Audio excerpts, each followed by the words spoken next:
This is what happens when you're driving a truck and you go too fast over a bridge. A beautiful little spot here. These are tributaries of the Zambezi. There's another sculpted termite mound. It could be called mother and child. It looks like Mary with a baby. But again, that is probably 2, 3, 6, 7 meters. This is a little place called Kasisa in Zambia. It's a small village.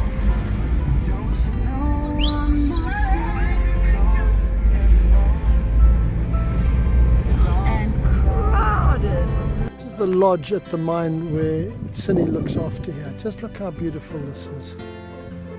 Very pretty. This is where all the big wigs come when they visit the mine. All the professionals and the manager. And Cindy's responsible is to make sure this is functioning well and everyone's getting accommodated and fed. Beautiful trees. Very lovely. We've been treated like royalty here. Look at the lake. So that's a lake, a dam. That dam was built so that we could mine. Are you serious? The dam and all the copper is running along that river.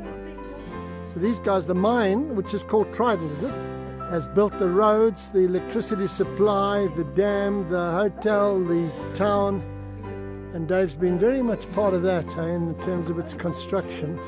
I'm speaking to Cleo at this lovely lodge with an incredible view. And she's one of the management team. And she tells me the name at the entrance is? Tula Muchima. Tula Muchima in the Lunda language. In the Lunda language, yes. And what does that mean? Put your heart down.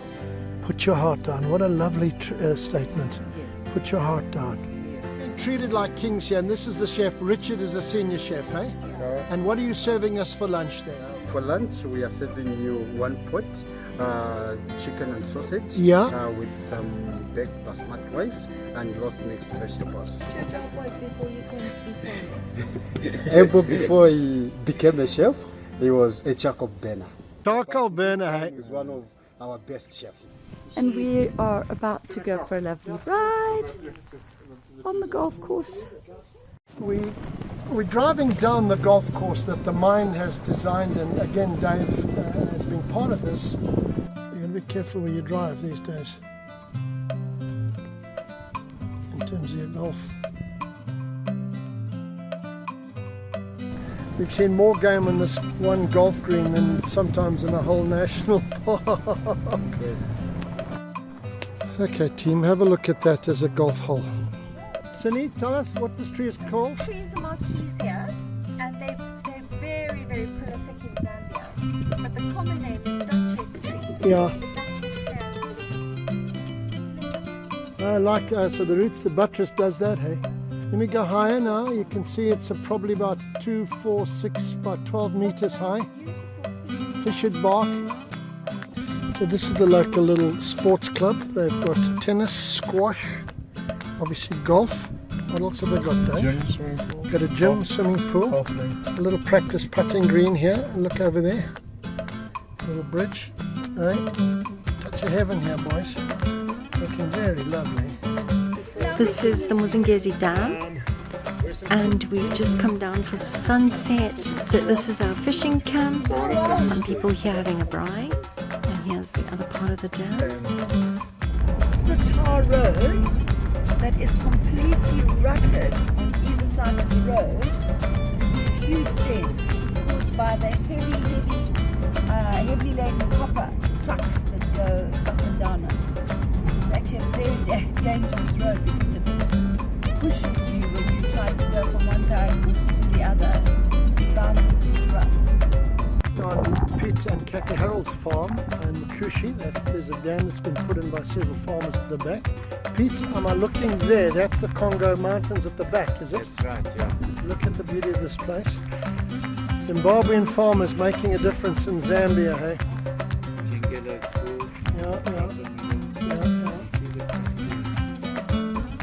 Yeah, so this has got a lot of mission history in this.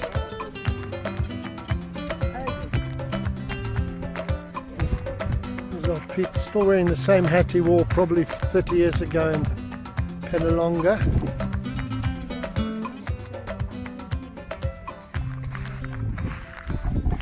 Yeah, so Mugabe effectively transported all the farmers to Zambia.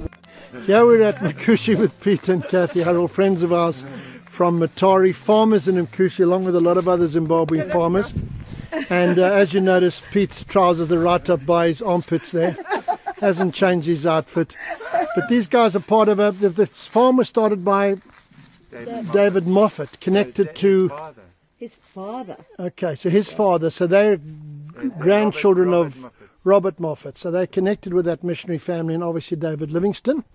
And there's a big Christian school. It's a big private school called Chingelo. Chingelo, it's absolutely beautiful. We saw it this morning. You can't believe that such a beautiful school is here. Farming God's Way is based here as well. Okay, so it's really a lovely school, private school. A lot of bigwigs come to it as well. So that's where they are. And lovely 4 pivots he's got now. So he's doing a lot of irrigation. They built their own dam with all the other farmers. Pete and Kathy Harrell's place, they put this dam in. They're having just all these beautiful crops that are in now, which were never here before. We're very close friends of ours from Atari who had a very successful farm in Udzi, and a lot of the farmers had to move out under Mugabe's regime, and these guys have had to come in here, the Cox. There's Krista and Jan. These guys have had to carve a farm out of nothing in 7 years, eh? And I mean, you've got how many barns? 20 barns. So they've had to build tobacco barns, and then they're going to move into macadamia. They planted a lot of macadamia trees, which are quite popular here. But really, you can seed made. You can just imagine how much graft has had to go into this place in the last 7 years. How much free time these guys haven't had. Anyway, they've done proud, and I think the Mugabe's done a huge favour to Zambia. We told there's many hundreds of Zimbabwe farmers in this country. This guy's grading the tobacco barn. The humidifier here.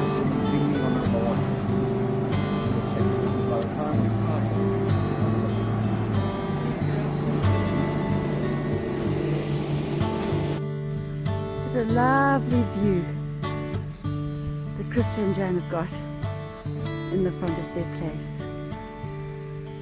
They've worked so unbelievably hard. The tree going up through the veranda.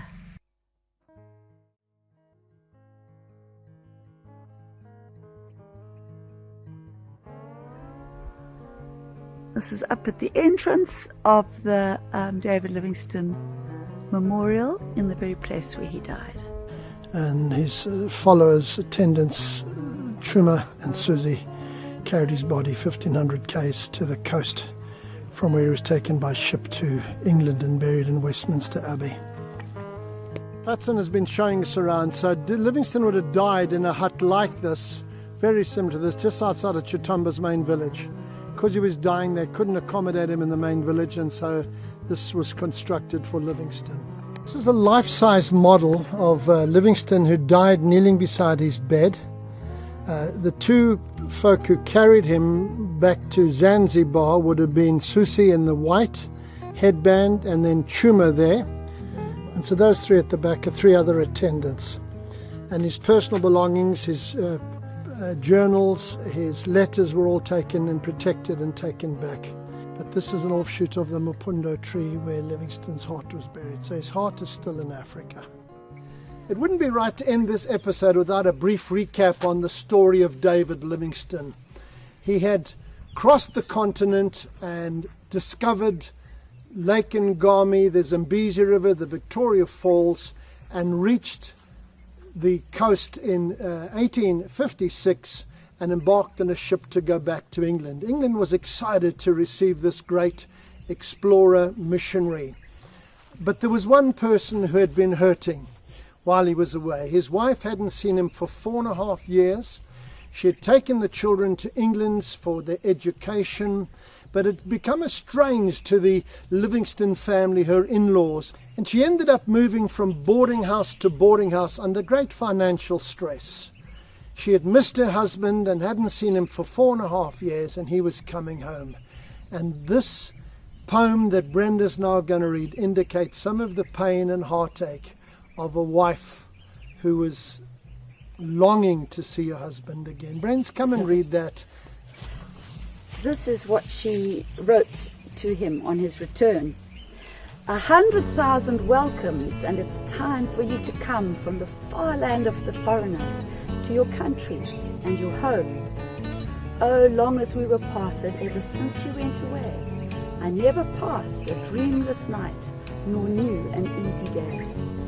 100,000 welcomes, how my heart is gushing o'er with the love and joy and wonder thus to see your face once more. How did I live without you these long, long years of woe? It seems as if it would kill me to again be parted from you. Do you think I would reproach you with the sorrows that I bore?